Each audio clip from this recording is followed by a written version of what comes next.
Listo. Bueno, iba a decir buenas noches. Hola a todos, un saludo muy, pero muy cordial. Es un gusto poder estar con todos ustedes a esta hora. Yo soy Luz Mari Vidal y junto con Carolina Lora estaremos presentándoles un tema muy interesante, el cual está titulado El origen y fuente de los evangelios sinópticos, pautas para la interpretación del género. Este tema lo exponemos en el marco del seminario bíblico de las Asambleas de Dios, específicamente en la materia denominada Evangelios Sinópticos. Entonces, empezamos eh, con esta presentación. Esperamos que pueda ser de el gusto y el entendimiento de todos nuestros oyentes y televidentes. El origen y la fuente de los evangelios sinópticos, pautas para la interpretación del género. Es un tema muy, muy interesante que tiene que ver con los evangelios sinópticos. Se denominan evangelios sinópticos los tres primeros libros del Antiguo Testamento, los cuales son Mateo, Marcos, Lucas y Juan. Siguiente, por favor. Los evangelios sinópticos llevan este nombre porque narran los mismos acontecimientos de la vida de Jesús. El término sinóptico se deriva de dos palabras griegas que significan vistos conjuntamente o vistos en general. En cada uno de los evangelios hay episodios, digamos, agregados, o en algunos se omiten datos, pero en términos general se entiende que el material y su ordenamiento tienen mucho en común. Entonces, yo quiero resaltar que en el año de 1776, un escritor alemán llamado Johann Jacob vivió entre 1745 y 1812, dio a conocer un libro titulado Sinopsis sobre los tres evangelios, en el cual los evangelios aparecían en un formato, digamos, impreso de columnas paralelas, lo que facilitaba su mirada en conjunto o simultánea. Entonces, quería pues resaltar ese dato que me parece muy importante. La siguiente, por favor. Los sinópticos narran los milagros, las parábolas y los discursos de Jesús a las multitudes. Algunos se preguntarán por qué el Evangelio de Juan no entra dentro del grupo de los tres primeros. La respuesta es que Juan se dedica a relatar aspectos que no se encuentran en los evangelios sinópticos. Y hay varios ejemplos que podemos citar. Uno de ellos es cuando Juan describe el ministerio de Jesús en Judea, que es un tema que no se menciona en los evangelios sinópticos. Otro ejemplo es que no cuenta las giras del Señor Jesucristo por Galilea, que sí se narran en los otros evangelios. Entonces, quiero resaltar aquí que Juan, que no tiene que ver con los sinópticos, pero hago este paréntesis, el evangelista Juan se ocupa solo de 7 milagros del Señor y presenta los discursos más profundos de Jesús desde el ángulo meramente teológico, ¿no? Las oraciones y las conversaciones íntimas de Jesús, razón por la cual se concluye que los evangelios sinópticos presentan a un Jesús en acción, mientras que Juan lo presenta en una faceta, digamos, de meditación y de una comunión íntima con el Señor. La siguiente, por favor. Bueno, Jesús no escribió ni una sola palabra, sino que las encomendó verbalmente a sus seguidores, ¿no? pues entendemos como creyentes, las personas que seguimos a Cristo, que pues esto estaba dentro del plan de Dios, de tal manera que todo lo que sabemos de el Señor Jesucristo hoy en día está registrado de una forma creíble en estos libros llamados evangelios. Algunos historiadores de aquellos tiempos, como Josefo, que era judío y que es muy reconocido, y los romanos Tácito y Suetonio lo mencionaron en sus escritos, pero no añadieron nada al relato de los evangelistas. Entonces, quiero pues resaltar aquí que asimismo los llamados evangelios apócrifos, ¿no? Que usa la iglesia tradicional, escritos en los siglos posteriores a la época de Cristo, carecen de todo fundamento y no arrojan luz alguna sobre la vida de nuestro Señor Jesucristo. La siguiente, por favor. Bueno, el origen de los evangelios. Según la historia, estos tres evangelios sinópticos fueron escritos en el segundo ciclo de la era cristiana por Mateo, Marcos y Lucas respectivamente. Entonces, queremos enfatizar esa parte de que el origen de los evangelios pues fueron escritos en el segundo ciclo de la era cristiana, y más adelante vamos a de pronto a aclarar un poco más este punto. Entonces, la siguiente, por favor. Bueno, podemos también resaltar que cada evangelista presenta al Señor desde su punto de vista, digamos, particular, ¿no? Con diferentes énfasis cristológicos, cada uno aporta algún elemento indispensable de su persona. Por ejemplo, Mateo presenta a Cristo como rey, Marcos como siervo y Lucas como hijo del hombre, y luego Juan como el verbo encarnado, ¿no? Entonces, Mateo, que es el primer libro del Nuevo Testamento, escribió su texto en Palestina aproximadamente entre el 55 y el 70 después de Cristo, ¿no? Y lo dirigió a los creyentes que eran judíos convertidos. Mateo, como acabamos de decir, presenta a Jesús como el rey Mesías. Y tenía un propósito, ¿no? Que era mostrar a los judíos que Jesús era el Mesías prometido en el Antiguo Testamento, porque Jesús cumplía las profecías hechas sobre él. Y este escritor, Mateo, usa con frecuencia la frase para que se cumpliera lo dicho por el profeta. Entonces, es muy interesante este punto de Mateo, lo que enfatiza, ¿no? Que escribió a los creyentes que eran judíos convertidos. Entonces, es importante resaltar que Mateo, o Leví, como es conocido, había sido pues un recaudador de impuestos en Capernaum. Eso lo podemos ver en el Evangelio precisamente de Mateo, en el capítulo 9, versículo 9. Recordemos que los publicanos, por ser empleados de los romanos, eran personas temidas, eran personas odiadas en toda la región, ¿no? Se les acusaba de ser extorsionistas, desalmados, que se vendían a los romanos para sacar ganancia de sus conciudadanos. O sea, de pronto no es tan diferente a lo que vemos hoy en día, ¿no? A través de la historia siempre vemos que los recaudadores de impuestos no es que tengan muy buena reputación y no son de mucho, pues, agrado para el pueblo. Entonces, eso pasaba con Mateo.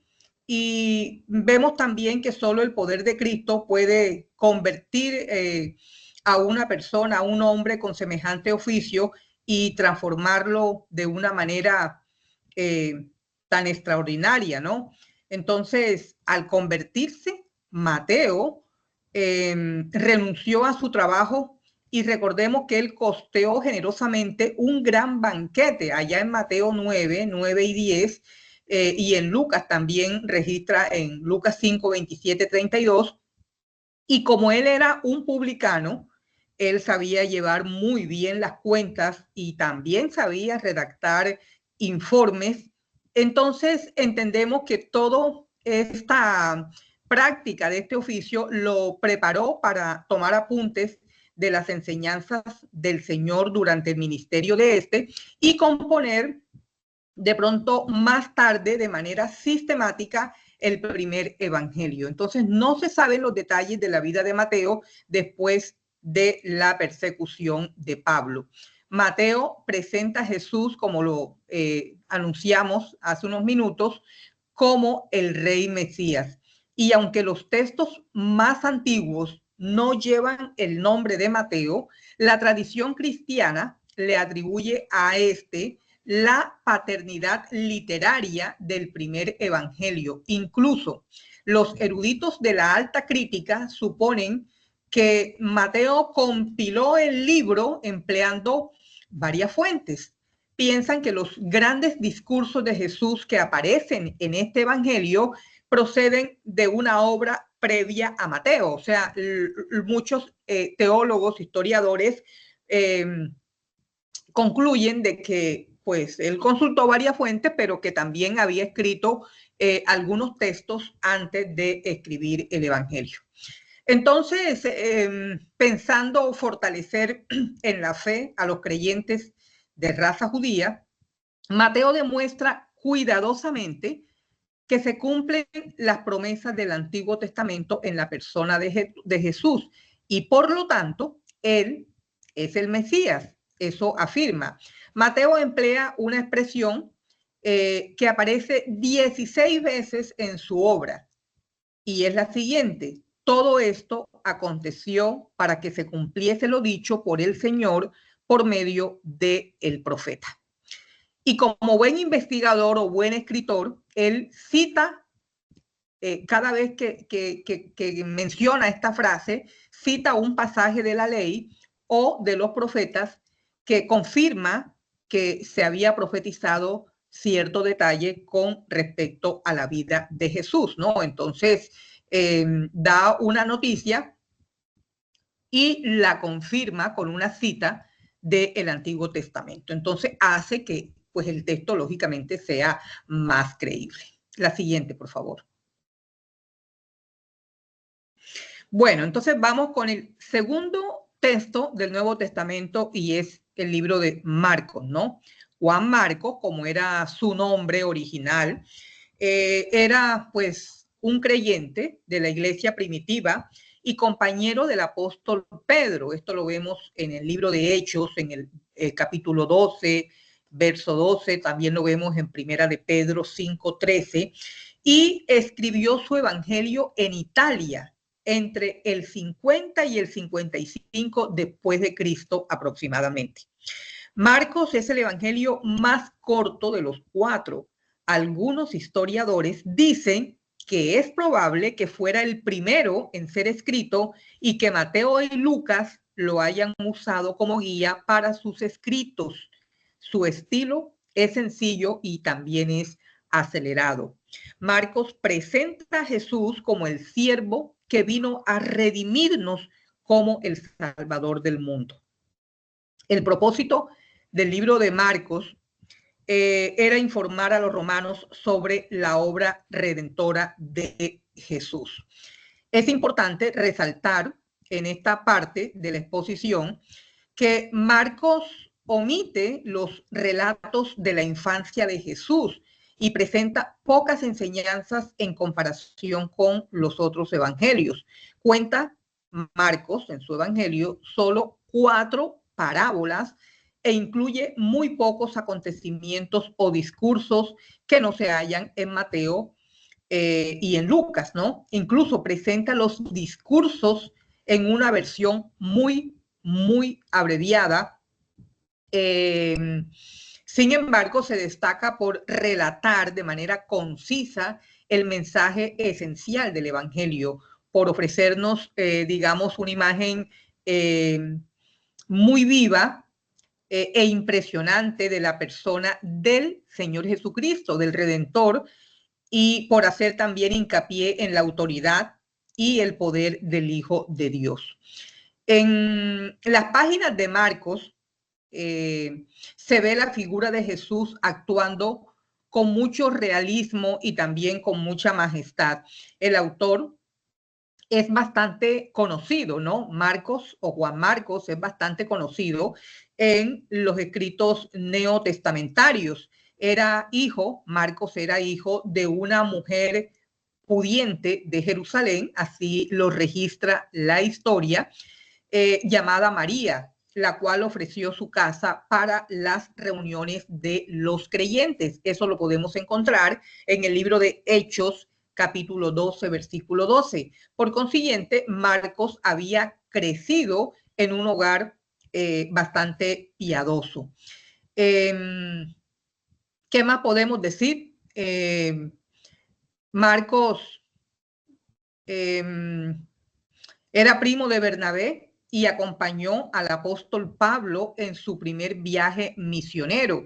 Llegó con ellos hasta Perge de Panfilia y luego se volvió a Jerusalén, lo cual causó gran decepción a Pablo. Recordemos ese pasaje. Nadie sabe por qué desertó Marcos del viaje, pero es probable que como era un joven, sintiera tal vez miedo al ver las dificultades y los peligros de la obra misionera y todas las dificultades que Pablo pues relataba de lo que le ocurría en sus viajes.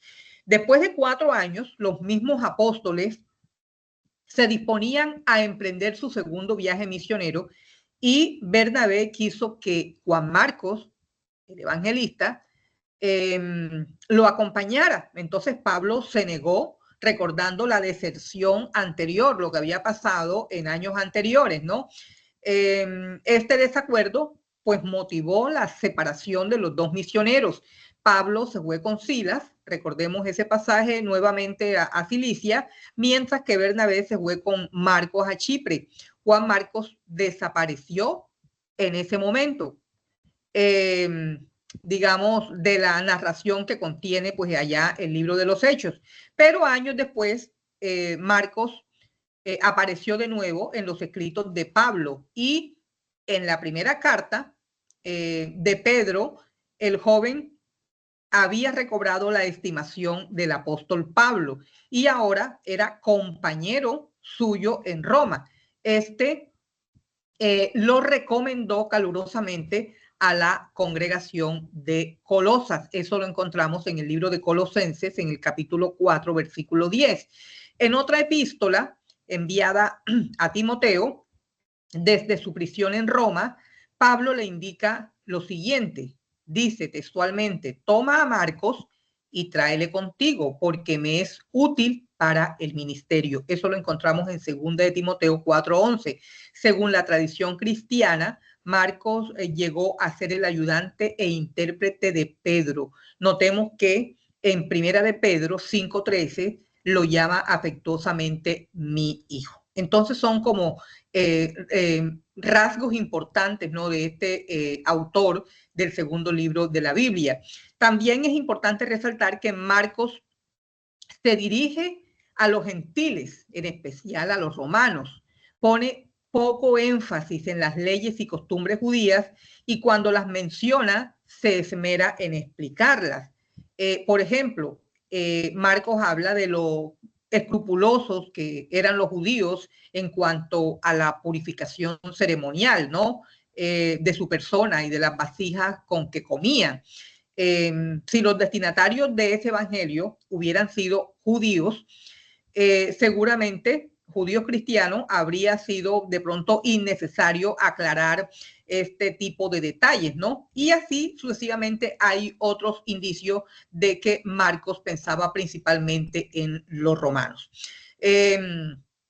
Todo esto se hacía, o Marcos lo hacía, según los teólogos, porque los romanos pues eran hombres de acción, tenían poco interés en las enseñanzas y los hechos le interesaba mucho más.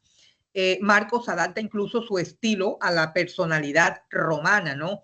Es terso, es claro y es certero, con el estilo adecuado para atraer a la mente romana que se impacientaba con las disertaciones abstractas o de índole literaria. Entonces, en Marcos predomina una narración histórica breve y concisa, pues a diferencia de Mateo, que presenta las riquezas, digamos, didácticas del ministerio de Jesús, Marcos se concentra en la narración de aquellos acontecimientos importantes más que en la presentación de los discursos. El único discurso largo que encontramos en el libro de Marcos es el sermón referente a la segunda venida del Señor, que la encontramos en el capítulo 13. También, digamos, asuntos doctrinales como la tradición de los ancianos, que está en el capítulo 7, y también las enseñanzas sobre el matrimonio, que están en el capítulo 10. Pero por regla general se abrevian muchas de las enseñanzas o se omiten completamente. Marcos también se caracteriza por la rapidez de su narración. Nos presenta en ininterrumpida sucesión y probablemente en orden cronológico los episodios del ministerio de Jesús.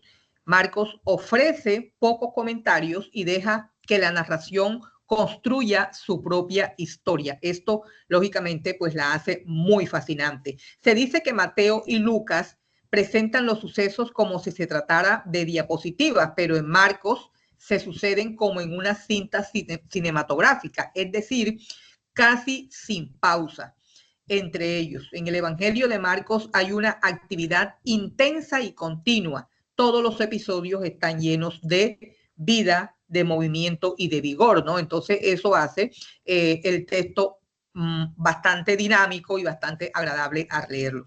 Para producir esta impresión de rapidez en la narración, Marcos emplea los verbos griegos en tiempo presente y él conecta los episodios de la conjugación. O sea, es maravilloso pues poder ver cómo él conjuga los tiempos, ¿no? Y la palabra característica de Marcos se traduce en inmediatamente, luego o enseguida. Cuando leemos el Evangelio podemos notar esos detalles y se encuentra 42 veces en esta obra tan breve este tipo de términos. En Marcos vemos la agotadora labor del maestro y la presión continua de las multitudes, las cuales siempre acuden a él en tropel buscando sanidad y deseando escuchar las enseñanzas. Entonces, para concluir esta parte, Marcos se destaca por lo vivido de sus descripciones, como decíamos hace un momento, toda esa acción y toda esa energía que le imprime hace pues el texto más atractivo, tanto que incluye muchos detalles que omiten los otros evangelios. Marcos describe con frecuencia las miradas y los sentimientos de Jesús, cosa que en los otros evangelios se encuentra poco o nulo. Cita frases como, por ejemplo, mirándolos alrededor con enojo, entristecido por la dureza de sus corazones. Así en el capítulo 3, 34 leemos, y mirando a los que estaban sentados alrededor de él. En el capítulo 7, verso 34, encontramos una frase que dice textual, y levantando los ojos al cielo, gimió y le dijo, éfata, es decir, abierto. En el capítulo 10, verso 21, también encontramos otra frase que dice, mirándole, le amó. Entonces Marcos presenta a Jesús como el siervo fiel del Señor, que murió por los hombres, pero triunfó en la resurrección. Los grandes teólogos se refieren al final del Evangelio de Marcos, es muy importante esta anotación, como el problema del final del Evangelio de Marcos, ¿no? Así denominan los estudiosos o los eruditos bíblicos con relación al libro de Marcos. El problema del final del Evangelio de Marcos, porque los últimos 12 versículos del capítulo 16, o sea, del 9 al 20, no se encuentran en los dos manuscritos más antiguos que conocemos. Esos dos manuscritos antiguos son el que está en el Vaticano y el sinaítico, ¿no? De pronto es un término poco usado o poco conocido. Entonces, es importante también resaltar que el sinaítico es el manuscrito cristiano que data del siglo IV después de Cristo, el cual ha sido catalogado como uno de los más valiosos libros de toda la historia. Este manuscrito, el sinaítico, contiene la Biblia cristiana en griego, además de la copia conocida más antigua del Nuevo Testamento. La redacción del final actual es marcadamente diferente al estilo general de Marcos. Por eso es que los eruditos bíblicos, los teólogos, lo plantean de esa manera, el problema final del Evangelio de Marcos, porque la manera como están escritos estos últimos versículos no coinciden con el estilo con que el autor escribió el libro de Marcos, ¿no? Entonces, él es muy concreto, es muy pintoresco y por estas razones los eruditos creen que este final no es parte del Evangelio escrito por Marcos, sino un apéndice añadido después, tal vez para llenar algún vacío. La siguiente, por favor. Y el tercer evangelio sinóptico es el de Lucas, ¿no? En su orden en el Nuevo Testamento. Recordemos entonces que Lucas fue un médico griego, compañero del apóstol Pablo en el segundo y en el tercer viaje misionero. Eso lo encontramos en el libro de Colosenses 4:14, en Hechos 16:10, en Hechos 20 y en 2 de Timoteo 4:11. Lucas era de origen pagano, a diferencia de Mateo y de Marcos, ¿no? Es probable que se dirigiera a sus compañeros los griegos y recordando, pues, o resaltando que escribió mayormente, pues, al pueblo gentil. El propósito de Lucas era enfatizar que Jesús es el Salvador de toda la humanidad. Más que ninguno de los otros evangelios, él muestra que Jesús vino a buscar y a salvar lo que se había perdido. Lucas enfatiza ser lleno del Espíritu Santo y él continúa este tema en el libro de los Hechos.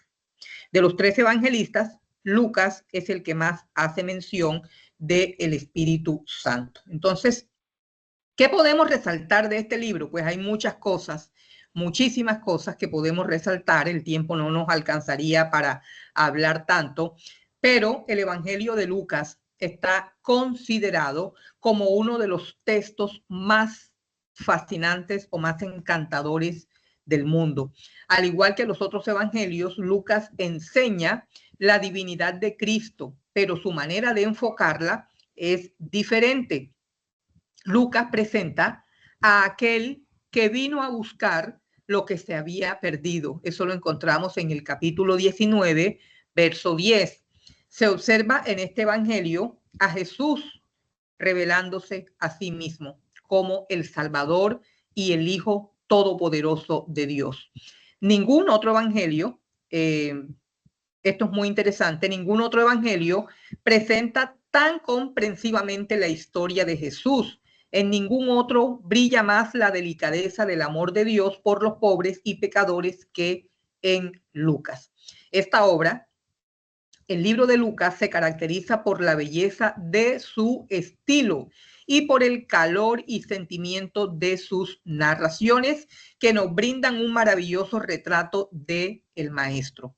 Contiene varios relatos relacionados con el nacimiento de Jesús y un buen número de parábolas que solo se encuentran en este libro. Qué interesante, ¿no? El plan general sigue las líneas generales de Marcos, aunque con algunas transposiciones y omisiones.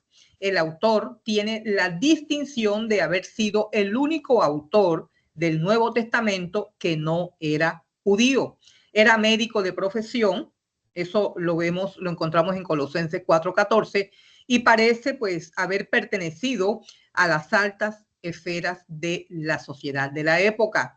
Sus escritos revelan la posesión de una gran capacidad intelectual y literaria, porque Lucas emplea un vocabulario rico y muy variado que indica una esmerada educación, ¿no? En las escuelas griegas, muy seguramente, y un amplio conocimiento de la literatura de aquel entonces.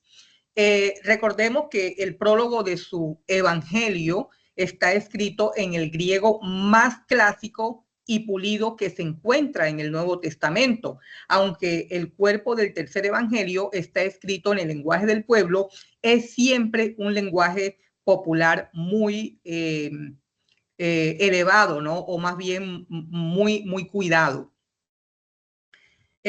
También, pues, la atractiva personalidad de Lucas se transparenta en sus obras.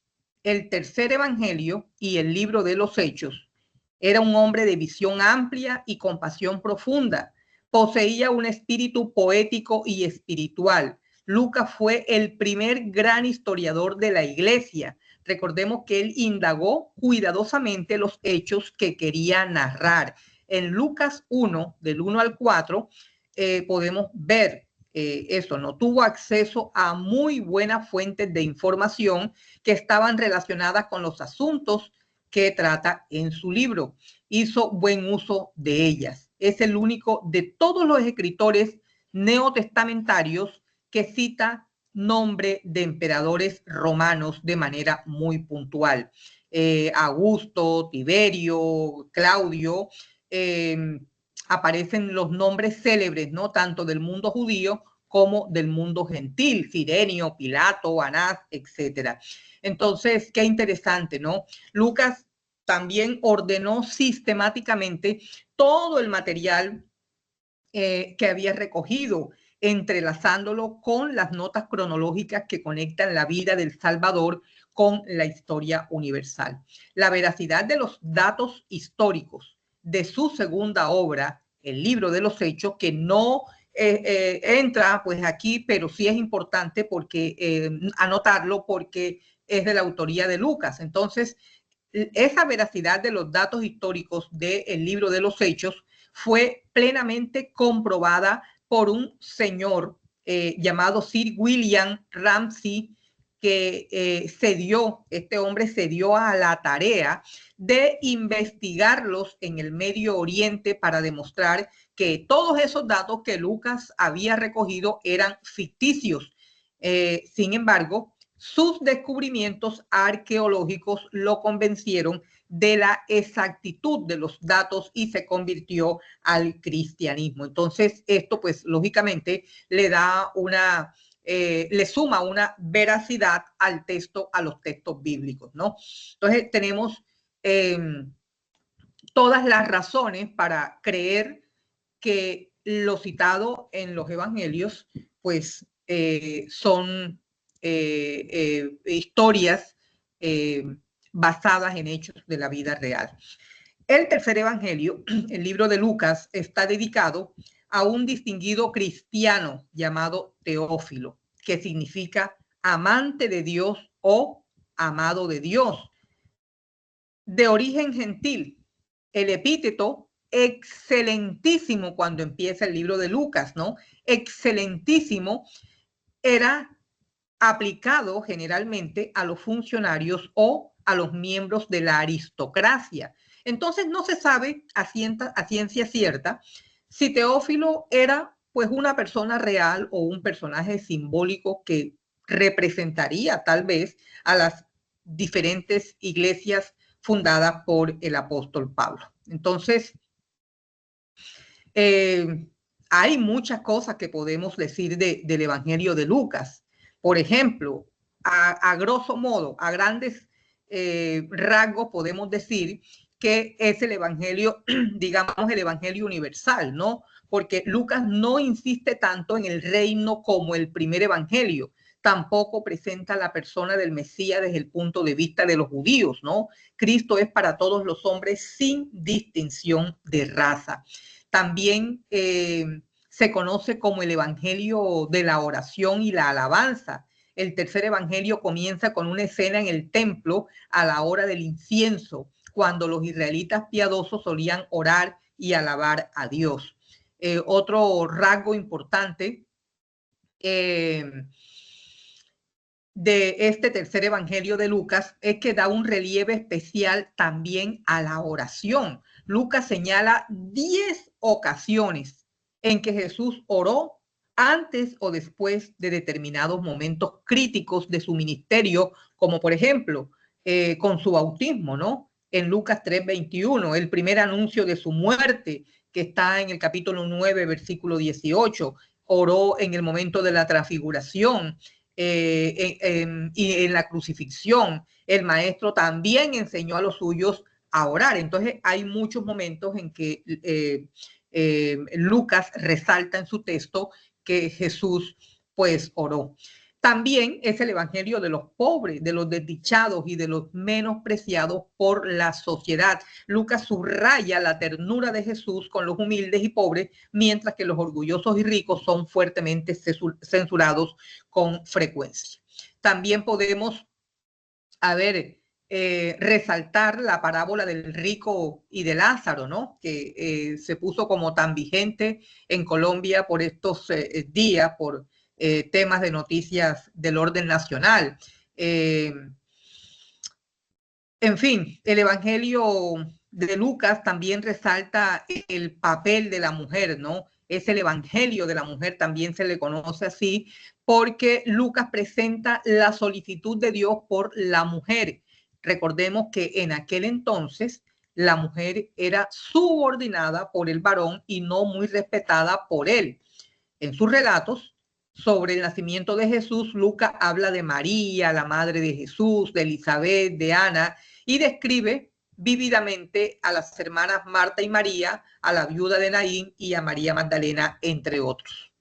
También es el evangelio, a Lucas se le conoce como el evangelio de los niños, porque se interesa en los niños. Los ejemplos más obvios se encuentran en los relatos sobre la infancia de Jesús y de Juan durante el bautismo. Entonces, se profetiza de Juan el Bautista que sería lleno del Espíritu Santo.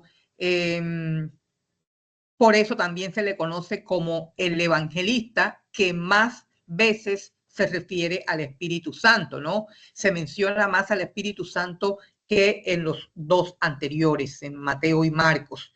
Y pues este tema ocupa un puesto de primer plano desde el principio en este tercer evangelio. Entonces, interesante, pues, en términos generales, el libro de Lucas, recordemos que el retrato de Jesús, el hombre perfecto, así lo retrata Lucas, mientras que Mateo presenta a Jesús como el rey y Marcos como el siervo de Jehová. Lucas lo presenta como el hijo del hombre, como el varón ideal. Y aunque presenta la divinidad de Jesucristo, su tema principal es el hombre perfecto que manifiesta la naturaleza de Dios por medio de una vida humana íntimamente relacionada con la humanidad. Entonces, también podemos observar aquí en el Evangelio de Lucas la combinación de cualidades que hacen de Jesús el hombre perfecto, porque Jesús vivía en una sumisión absoluta al Padre. Tenía una compasión tierna e ilimitada por los desdichados y pecadores. En fin, entonces eso pues a grandes rasgos es el Evangelio de Lucas, ¿no? Entonces, al examinar el contenido de los tres evangelios, encontramos que Mateo y Lucas reproducen casi la totalidad del material que se encuentra en Marcos. Asimismo, coinciden ciertas partes de Mateo y Lucas hasta la reproducción palabra por palabra en algunos casos. Algunos eruditos, para explicar este fenómeno, creen que Mateo y Lucas utilizaron el material de Marcos o que acudieron a una fuente en común, ¿no? Es probable que las enseñanzas de los apóstoles fueran escritas en las primeras décadas de la iglesia primitiva y que hubiera pues colección de ellas, ¿no? Existen algunas teorías referentes a las fuentes a las que los expertos suelen referirse bajo el nombre del problema sinóptico. Entonces, aunque no sabemos todos los detalles acerca de cómo consiguieron los evangelistas el material que tenían en común, podemos confiar en la veracidad de sus relatos. Lucas afirma que él puso por escrito lo que le habían dicho los testigos oculares, quienes también eran ministros de la palabra, es decir, eran apóstoles, ¿no? Lucas 1:4, cuando empieza el texto, podemos leer esa parte. ¿Cuándo fueron escritos los evangelios sinópticos? Se desconocen las fechas exactas, ¿no? Las fechas precisas las desconocemos. No obstante, puesto que los tres autores parecen presentar como sucesos futuros la caída de Jerusalén y la destrucción del templo, es muy probable que se escribieran antes de la consumación de esos acontecimientos. Esto es, digamos, antes del año 70. Muchos eruditos conservadores lo sitúan en la década de los años 60 y 70 después de Cristo, pero es posible que Mateo compusiera su obra alrededor del año 54. Entonces, la determinación de la fecha del Evangelio de Lucas se enlaza con la composición del libro de Hechos, lo que anotábamos hace un rato, ¿no? Lucas hace mención de su obra anterior en la introducción a los Hechos. Es probable que el libro de los Hechos fuera escrito no mucho tiempo después del último suceso descrito, el final de los 2 años de detención de Pablo en Roma, como lo vemos en Hechos 28:30. La historia indica que el libro de los Hechos fue escrito antes de que comenzara la persecución de Nerón en el año 64. Por lo tanto, la fecha del tercer evangelio sería anterior a ese año. Si Marcos escribió hacia el final del ministerio del apóstol Pedro o poco después de su muerte, como dicen los padres de la iglesia, entonces su obra ha de ser fechada alrededor del año 64 o poco después.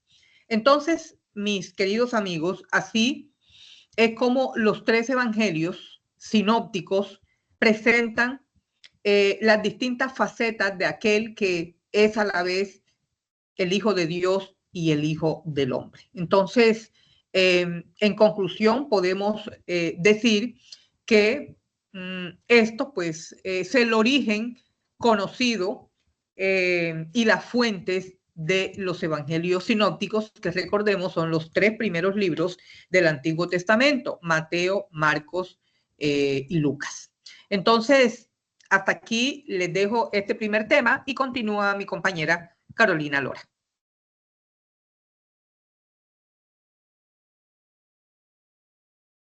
Bueno, muchas gracias, Mara Luz.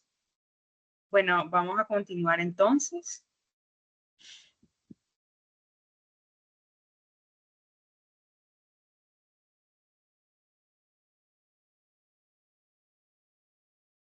Pasamos a pautas para la interpretación del género. Vamos a hablar un poquito sobre el género literario de los evangelios sinópticos y también algunas pautas para poder hacer una lectura correcta de vida e interpretación de los evangelios. Entonces, en primer lugar, hablemos un poquito de la naturaleza de los evangelios sinópticos. En los evangelios sinópticos podemos encontrar distintos textos. Podemos encontrar textos argumentativos, textos poéticos, textos exhortativos, apelativos. Podemos encontrar también relatos de milagros, parábolas, que son aquellas comparaciones desarrolladas en forma de historia, que son usualmente usadas para presentar el pensamiento en el judaísmo. También encontramos sentencias enmarcadas que hacen referencia a todos los dichos de Jesús. Encontramos controversias, algunas conversaciones que Jesús tenía también con los fariseos, con los escribas, y también encontramos una serie de anunciaciones como por ejemplo la del ángel Gabriel a María, cuando iba a anunciar el nacimiento del Salvador. Sin embargo, mayormente los evangelios, a pesar de que encontramos distintas clases de textos, ellos son textos primordialmente narrativos. Y son narrativos porque primero presentan la vida de Jesús y sus enseñanzas, como ya lo pudimos ver con la explicación de la hermana Luz en cada uno de los evangelios. Ellos además transmiten conocimientos y experiencias históricas, no solamente de la vida de Jesús, sino también de los discípulos y todas las enseñanzas que Jesús alrededor de los fariseos y escribas también daba.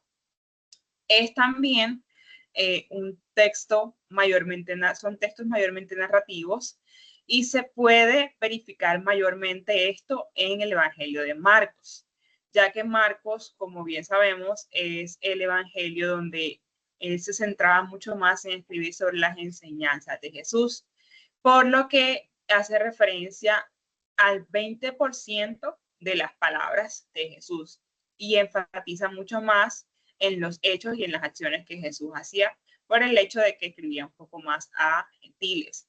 Entonces, podemos observar que también mayormente se puede evidenciar esto en el Evangelio de Marcos. Igualmente, también son textos narrativos porque son obras unitarias y coherentes. Cada uno de los evangelios son evangelios completos y no debemos tomarlos como fragmentos recopilados que se reúnen para conformar un simple libro. También es necesario entender que los evangelios son narraciones teológicas. Esto lo podemos ver de la siguiente manera. Es necesario que entendamos que los evangelios no son ficciones ni tampoco son crónicas históricas. Ellos son narraciones que describen o descubren la vida de Jesús en detalle. También en ellos podemos ver el actuar de Dios. Podemos entender y ver también los evangelios como el plan de Dios desarrollado en la historia. Además, también podemos observar en los evangelios un cumplimiento del Antiguo Testamento. Y también ellos parten de la fe en Dios y en la Biblia.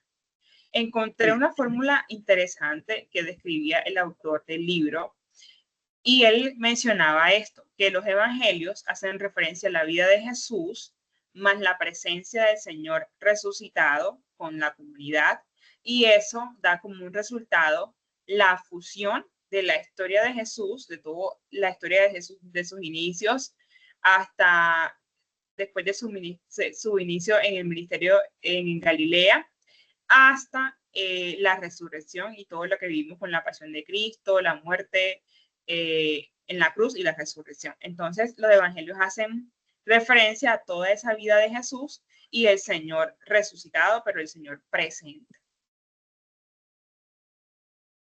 También los evangelios podemos entender que no son crónicas históricas, como ya lo mencionamos, pero ellos sí están basados en la historia.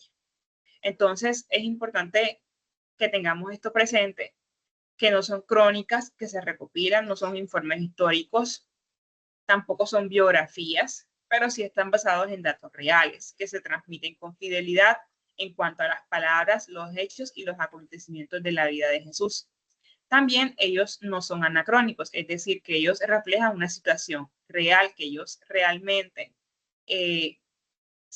los relatos que se pueden describir en los evangelios son situaciones reales y no son fuera de tiempo. Por lo tanto, podemos entender que los evangelios, dentro de todo el marco, en el género literario que están enmarcados, ellos también, de alguna u otra forma, de acuerdo al autor, mencionaba que los evangelios fueron creados también con tres propósitos, o dentro de los tres propósitos se encuentran estos. Primero, que despierten y fortalezcan la fe de los cristianos. Y en Juan 20:31 podemos encontrar que él menciona lo siguiente: pero estas palabras se han escrito para que creáis que Jesús es el Cristo, el Hijo de Dios, y para que creyendo tengáis vida en su nombre. Entonces los evangelios también, además de todo lo que nos presentan, ellos están diseñados también para fortalecer la fe de todos nosotros como creyentes. También hacen de la vida de Jesús un paradigma para comprender mejor sus palabras, y específicamente podemos ver que Jesús hacía apelación a las parábolas, que fue una forma fácil de entender en ese momento también para los judíos. También los evangelios presentan una visión equilibrada, o la idea de los evangelios es que presentan una visión equilibrada, sintética, literaria y teológica de la persona y la obra de Jesús y sus discípulos. Ahora bien, entendiendo el género de los evangelios, podemos hacer una correcta lectura entendiendo que son textos narrativos.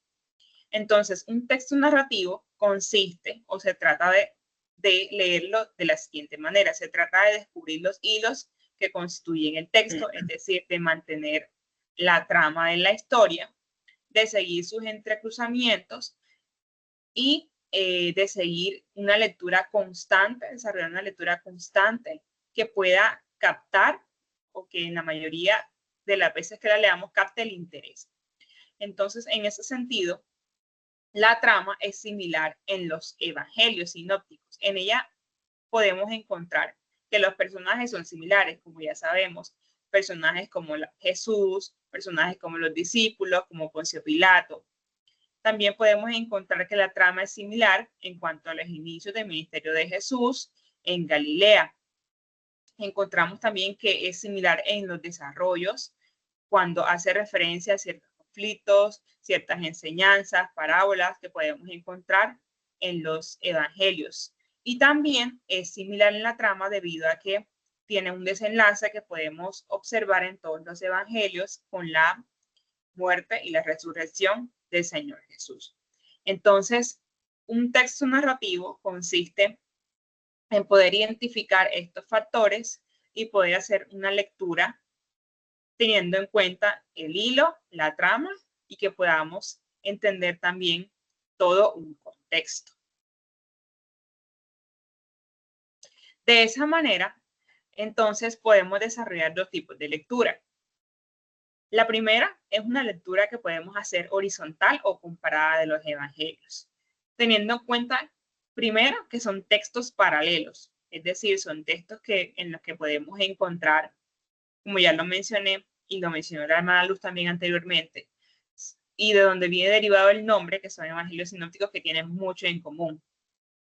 Segundo, que son textos en los cuales debemos hacer una comparación, pero la comparación debe ser hecha de manera cuidadosa.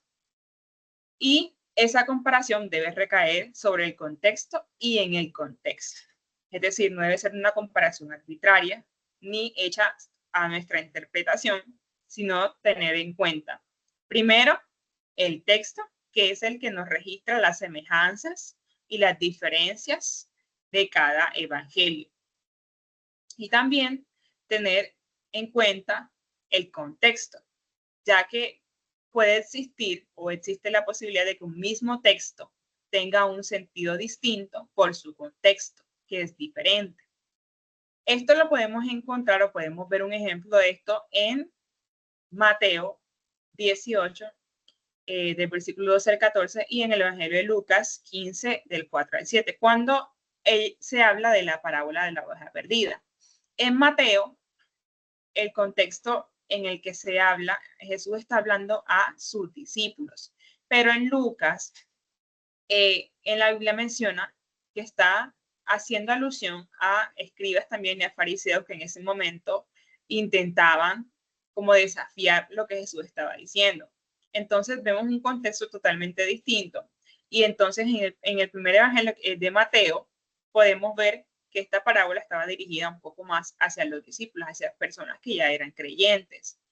Y enfocado mucho más, entonces, la parábola de la hoja perdida en personas que ya eran creyentes. Pero en Lucas, como ya lo escuchaban diferentes personas que no solamente eran creyentes, sino que también fariseos y escribas, ya se puede también hacer sobre el contexto un sentido diferente de lectura en la medida en que también estaba dirigido a personas que no eran creyentes. Entonces, por eso es necesario que la lectura que se haga comparada recaiga sobre el texto y sobre el contexto. En segundo lugar, también podemos hacer una lectura vertical de los evangelios.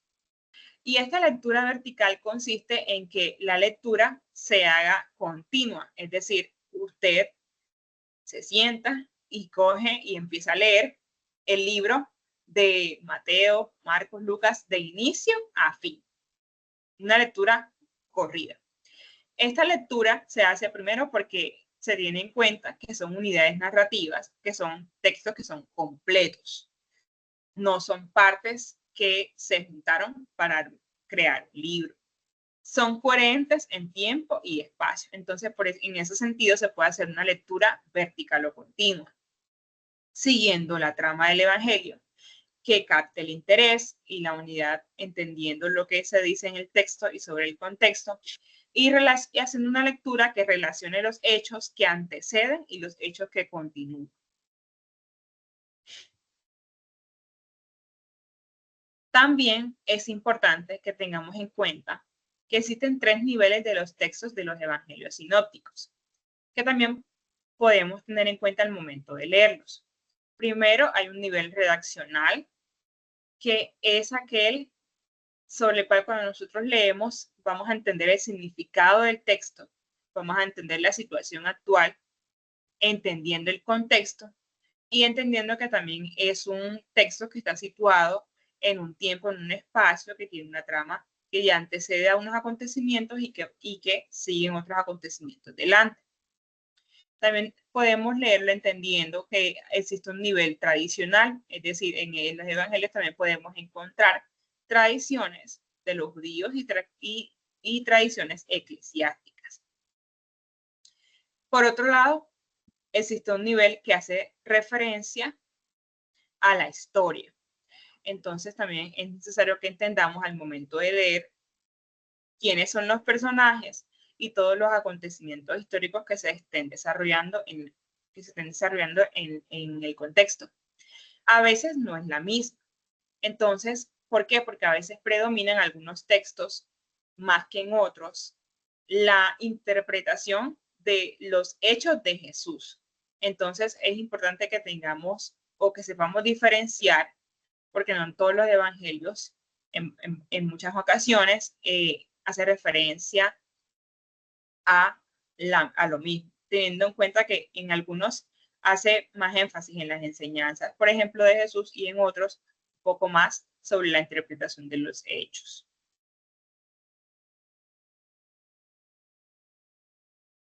Es entonces así como sobre el conocimiento de un evangelio se debe hacer una correcta lectura de una unidad narrativa que sea completa, que sea coherente, teniendo en cuenta la trama narrativa, que es el género en el que están escritos los evangelios sinópticos, y también teniendo en cuenta los 3 niveles, que son redaccional, tradicional e histórico.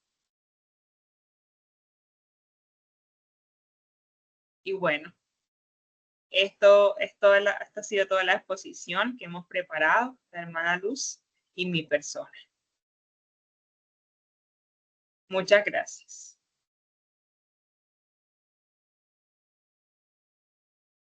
Gracias, Caro.